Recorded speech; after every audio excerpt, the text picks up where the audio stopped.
to be ranking every single Emily Henry book, but I'm not just going to base it on vibes, somewhat vibes, but no, I'm going to be breaking it out into various categories. The first category, which is the biggest percentage, is enjoyment. So if this book has been ranked, so I'll be ranking them from 1 to 10 in each of these different sections. And so enjoyment is worth 40% of a total ranking per book. Next up, we have the write-in. Is the book well written? Is the setting somewhere that you can visualize? Are you having a good time? Is it gripping you? Are you constantly turning the page? That kind of stuff. It's going to be worth 20% with a ranking from 1 to 10, 10 being the highest, and that's going to count per book as well. And then the third one we're going to measure are characters. Did I enjoy these characters? Did they add to the story? Were they interesting? Did they go through good growth and arcs? And did they have realistic scenarios? All of that good stuff. 15%, rankings 1 from 10 per book. Next up, we have the plot, which is also worth 15%, 1 out of 10 per book. And this is, was the plot well thought out? Were there plot holes? Was it well developed? In this sense, did it pace properly? Was there a good story arc? Did it have a beginning, a middle, and an end? That stuff is how I'm going to be measuring the plot. And last but not least is the predictability of a book. So this is going to be worth 10%, rankings 1 out of 10, with 1 being that it's super predictable and 10 being that it wasn't predictable at all. That is going to count per book as well.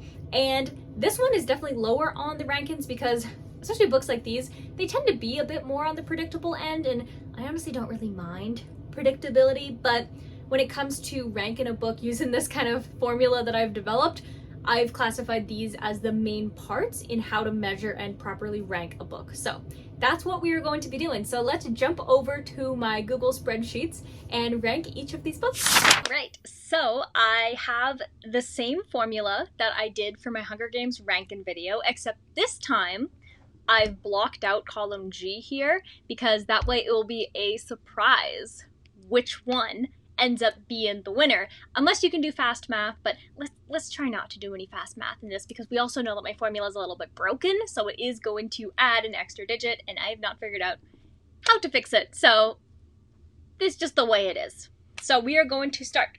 Number 1 is beach read, and so I'm going to be measuring this on the enjoyment, the write-in, the characters, the plot, and the predictability. Now, beach read, I think, is honestly one of my favorite Emily Henry books. I guess we'll find out, though, with this ranking system. Honestly, I really, really like this one. I'm giving it a 10 for the enjoyment. The write-in itself was also really, really good. I feel like we're really just going in hard here. 10, 10. The characters themselves, I did enjoy the characters. However, it has been a long time since I read that book that I cannot remember too much about the characters, so I think what I'm going to do is I am going to give it a 9 because I remember enjoying the characters in the story, but not enough that I seem to be able to pull what I liked about them in my head. I don't know why it went green. The plot of Beach Read. I really enjoyed it. I just really liked this one. I thought it was just really excellent. Oh, I'm still thinking about it. And it was like surprising, which also kind of goes into predictability. We're gonna be, let's do this. And then the predictability of beach read, I thought that it was just gonna be a fun, cozy, comfy kind of beach read, that kind of stuff. But the emotional aspects of this book literally brought me to tears. And I don't cry often at books. Like I was ugly crying at this book. So it was not predictable to me, at least. So I think I would give it like, well, I mean, it has its predictability factors though. So I need to keep that in mind as well. Because like when it's a romance, like you know the two characters are going to get together. Like that's predictable, yes. So let's give it, my gut is saying a 3.5 is what we're going to do for beach read. So that's what we're doing with beach read. All right, so next up we have funny story. And these are not put in any order, by the way. It's just the ones that came to my head first, like that happened to be on the shelf there. Funny story. I was literally laughing out loud with funny story. It was honestly a really funny story. and oops, I enjoyed it a lot. I think, to me, it's like tied with Beach Read. So it makes me wonder, like at the end, like what are the results going to be like? And my gut is saying that is an enjoyment of a 10. I know. We're really going hard on these. I feel like I should like try and lower this down a bit, but we're just based on vibes here. Okay, so for the writing itself, honestly, it was really good as well, and the jokes were funny, and the characters were really great. So we're gonna do a 10, and you're gonna be mad at me. I'm changing my rating here to an 8.5 for Beach Read, and then we're going back here because I can remember the characters in Funny Story. I can even remember that the guy's a sommelier. Like, he's a sommelier. And I read this book like way before Beach Read. This was one of my first like Emily Henry books, to be honest, if I remember correctly. And I really just love the characters. I love the dynamic of them being roommates and just like all the fun stuff that comes with that. So this one, it's gonna be a 9. It's gonna be a 9. I know. For the plot, laugh out loud funny. Really, really good. Such a fun setup, such a fun setting. I'm a sucker for like a roommate kind of dynamic. It's just so good. And then just like it's like awkward too. Like it's an awkward story because it's like, oh yeah, like, you know, both of our fiancés decided like they actually want to be each other's fiancés. And like that's just such a fun plot. So I think I'm also gonna give it a 9. And then for predictability, this is where Beach Read definitely has it higher than Funny Story because Funny Story is very predictable. Like, very, very predictable. So,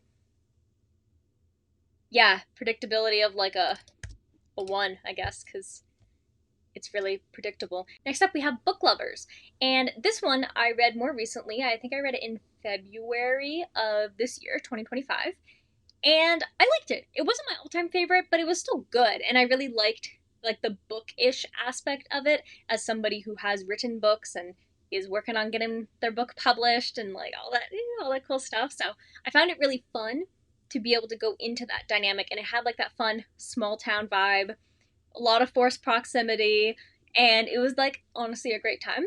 So I did enjoy it, but I don't think I enjoyed it as much as the other books. I think I'll give it an 8. Now the writing itself, this is where Emily Henry really, really shines. Her writing is absolutely beautiful. It's very poetic. Love the prose in it.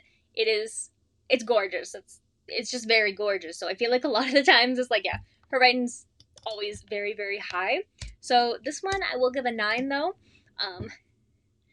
Just because I don't know. It's just like how it felt. You know, like you can read something that's good and the writing can be incredible, but the writing isn't as incredible as it was in the other books, if that makes sense. But like obviously comparing it to Funny Story, which is one of the more recent ones, it's just like the experience that she's had as an author, and I think that's the kind of sense that I'm getting in giving this one a 9 instead of a 10. For the characters, I didn't super care about them that much. Like, I liked them. They were nice, but they weren't like my favorite characters. They were relatable in ways, but in other ways they weren't. So, I did like Nora though. My brain is telling me a 7.5, and that's where we're gonna go with. Now the plot. I liked the plot of this one because it was two basically like rivals, and I really like that they had a really bad first meeting, and I like that she's a literary agent, and I like that he's an editor because it really gives you like the insights into that world that I am continuing to push my way into because that's the world I want to be part of. So I thought it was really insightful and really cool to be able to get that understanding of it, which, I mean, to be fair, does play into the writing as well because she has the knowledge of that. But it isn't the most exciting plot. Like, it's good, but it's not like the best, I guess. So I think I want to give it a 7. I feel like the predictability for these books is definitely going to be different than when I did the Hunger Games videos because these books are in a way meant to be predictable. That's kind of what makes them comfortable and cozy. So the predictability this is the reason why it's the lowest percentage, because these books are pretty predictable. This one was a 1 as well. Happy Place. This is the first Emily Henry book that I ever read, and I did not like it. Like I liked parts of it. I liked the fake dating, but the whole conflict of this book just annoyed me so much. So much. So I didn't enjoy it that much, to be honest. I think I'd give it a 4. But the writing is honestly what kept me going, and for me, I think if the writing wasn't good, I probably wouldn't have read any other Emily Henry books, which is like really sad to think about, actually, because I do love her books and I love her writing. I'm happy that even though I didn't have the best experience with this book, that her other books are really, really great. So the writing itself is definitely what kept me in it, but I would give it an 8, just because like it is good writing, but when it comes to the writing itself, there were parts that I remember being like, ugh, about. Yeah, maybe I give it a 8.5. Because I'm trying to separate it. Because, like, characters, I didn't like the characters of this book. But the writing. It's not her strongest. I'm going to give it an 8.5. I think. No, I'm not. Okay, we're keeping it an 8. We're keeping it an 8. The characters, I did not really like any of them. The entire miscommunication aspect of it just drove me up the wall. I really do not like that. So, yeah, I didn't really like the characters. I remember them feeling really childish and just really annoying to me. So, yeah, I think these ones, and then one of the other books that we have in this list, which you'll see when we get there, has my least favorite characters of Emily Henry's. The plot itself, though, was fun. Like, the idea of you're gonna all go to this, like, beach place, your happy place, and people don't know that you and your boyfriend had broken up, so you pretend to still be together. That is a fun plot. Really, really fun plot. And I think that the setting itself was really good. Very summertime.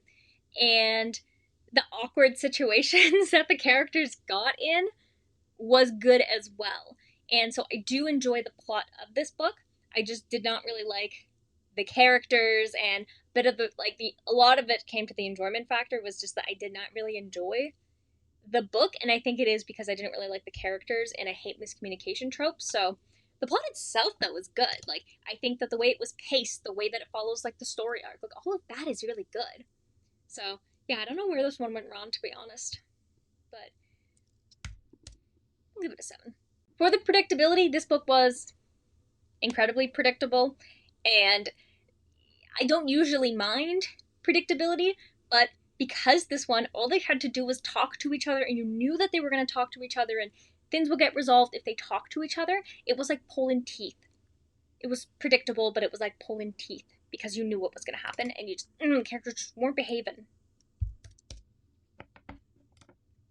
And now we have People We Meet on Vacation. This is a friends to lovers book from Emily Henry, and this is the one that I really did not like.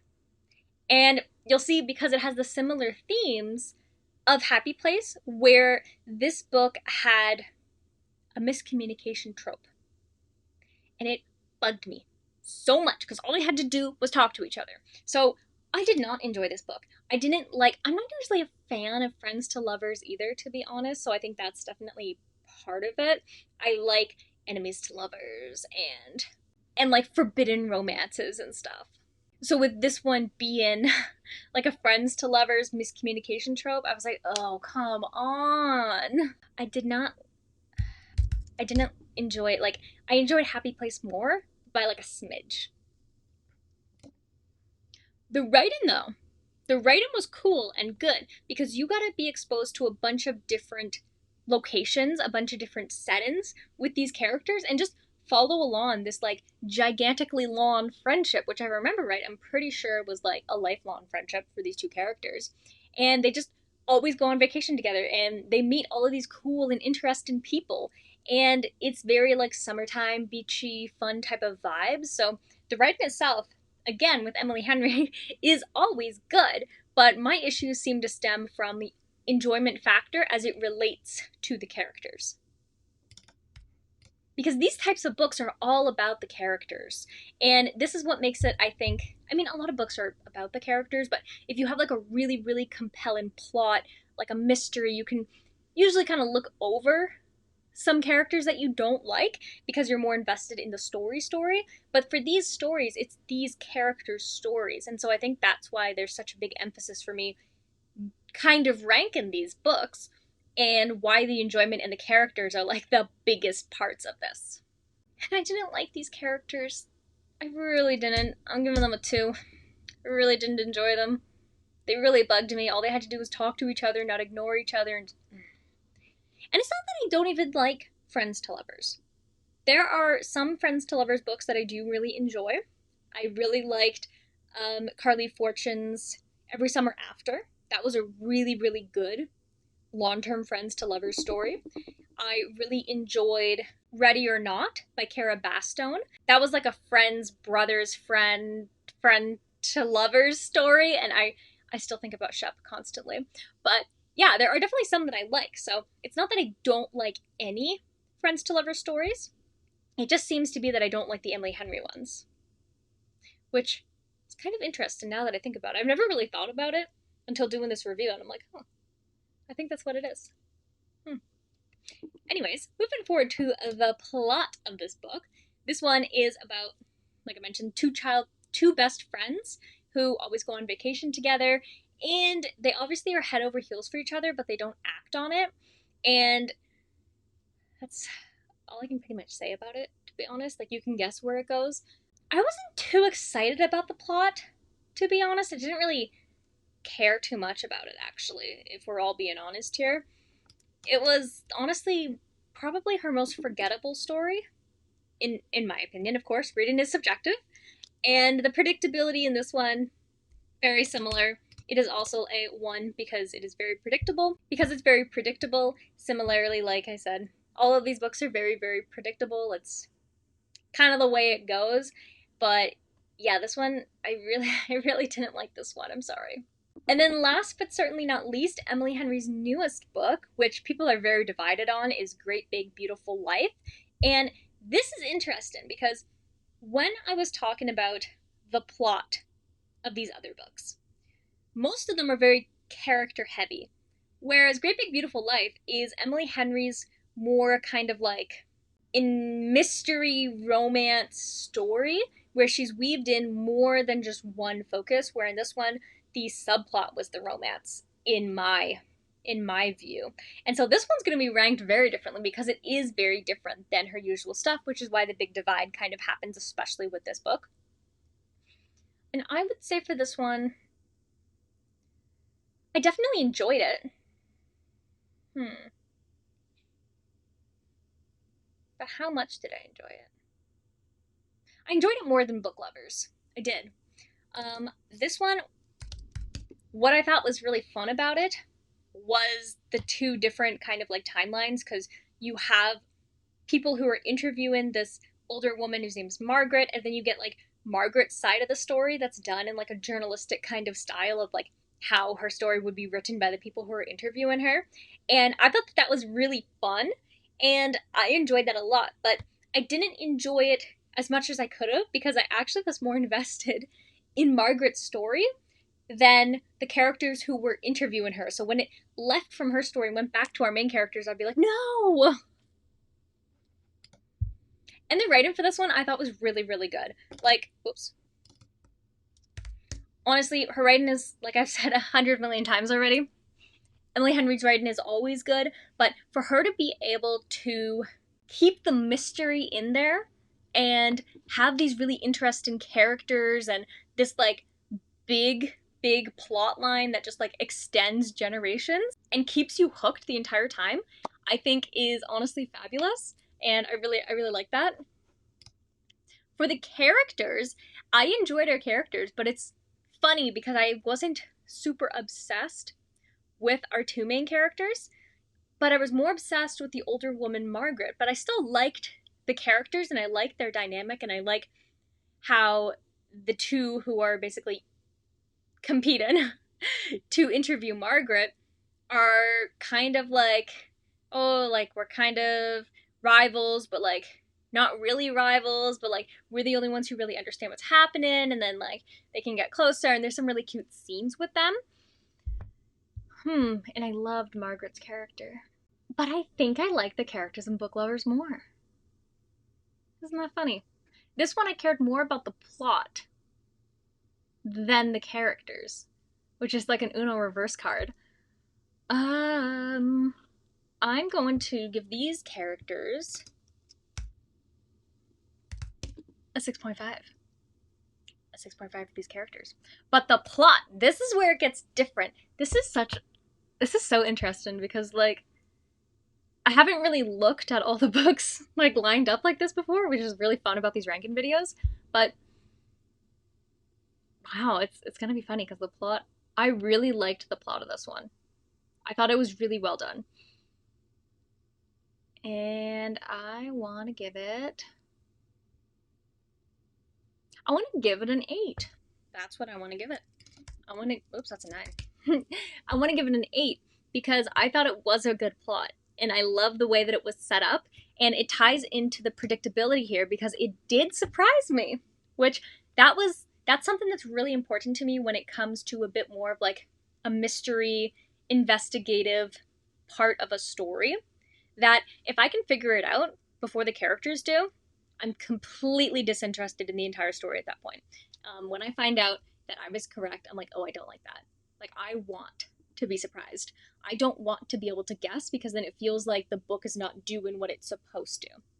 And so when there were some parts I was able to predict, but there were other parts that I was not able to predict. So honestly, I think I'll give it a 3.5. Similar, well, I guess actually it's the same predictability as Beach Read, where I didn't know what it was going to be, and then it like, boom, blows your mind. So these are all of the ratings. Hopefully you have not been doing fast math in your head because we're not doing that right now. We got to do the great reveal. So coming at the bottom at number 6 with a total ranking of 19% is People We Meet on Vacation, is number 6 for me. Like I mentioned, I didn't really like this book. I didn't like that they had this great friendship, but then it was like one little miscommunication that completely destroyed it. And yeah, this one it really bugged me. But the cover's very pretty.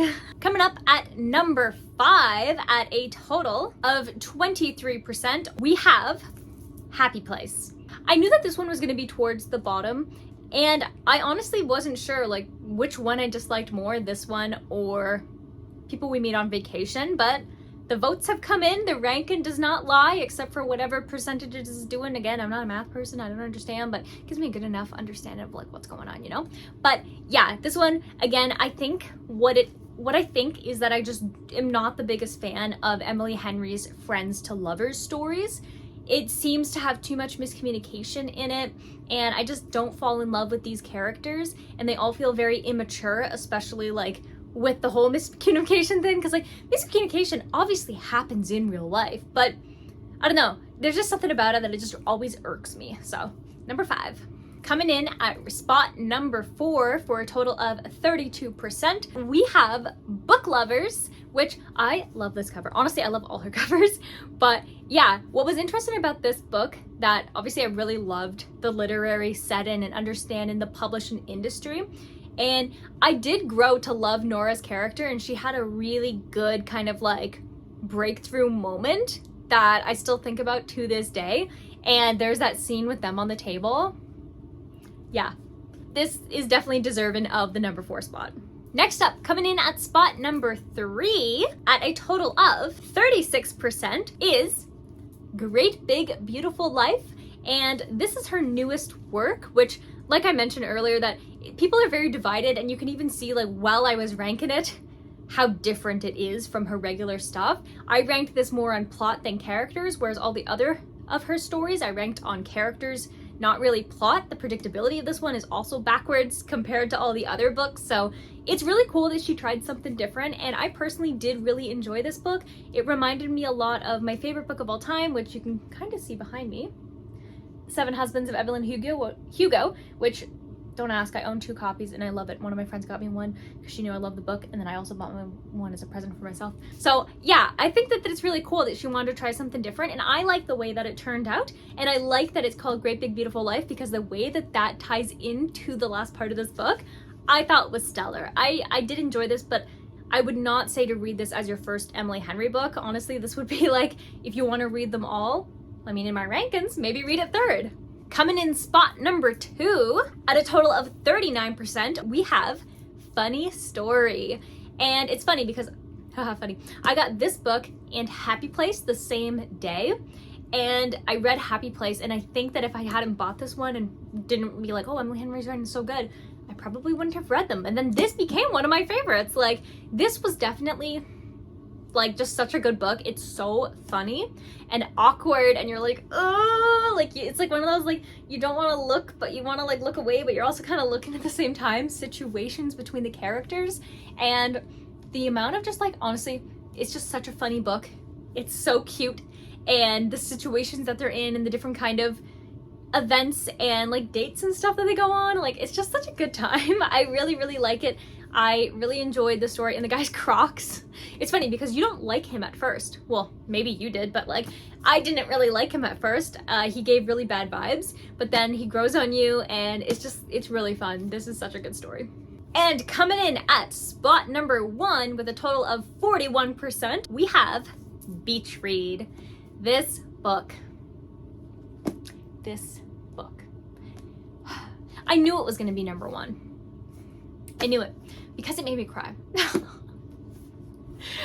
When a book hits you that hard and like lives with you forever, it's just, yeah, I really found myself holding on to these characters, relating to the story and the characters, and going into it thinking it was going to be a funny story, similar to Funny Story, but it was so much more, and it was emotional and complex, and the amount of, oh, and the letters scene. I think it was the letter scene really that made me cry. Just, oh. This book still makes me emotional. You can't even really see. I have goosebumps though. You can kind of see. I don't think you can really see, but I have goosebumps just thinking about it. This is honestly like God tier level book. Like, that's how good it is. If you have not read this book and you like romance and you like literary fiction, this book is so good. And yeah, it's definitely deserving of number 1, and I know a lot of other booktubers also rank this book number 1, and I assure you, well, I mean, as I can assure you as much as I can, because reading is a subjective form of entertainment, that it is highly deserving of being in these number 1 spots. It is highly deserving for the hype that it gets, and I just have a lot of feelings about this book, and I just love it. It's one of those books I'm just gonna mwah, just kiss. So that is my ranking for all of the Emily Henry books. Let me know in the comments, do you agree with this order, or do you have a completely different one? And if you enjoyed this video, definitely hit the like button. And if you haven't already, definitely hit the subscribe button and turn on the bell notification. That way you get notified anytime a new video comes out. If you've ever wanted to be part of an exclusive community where you can get access to behind the scenes content, early videos, vote in polls, help me decide which books to read, and much, much more, you actually can by becoming a member of my channel. Anytime someone becomes a member, it goes directly toward me getting more books like these great guys that we can read together on this channel. A lot of you have already been helping out, and I really appreciate that, which is super great. So if that's interesting to you, all the information is in the description to this video. With that, I'm going to wish you warm wishes and fish kisses, and I'll see you in the next video. Bye!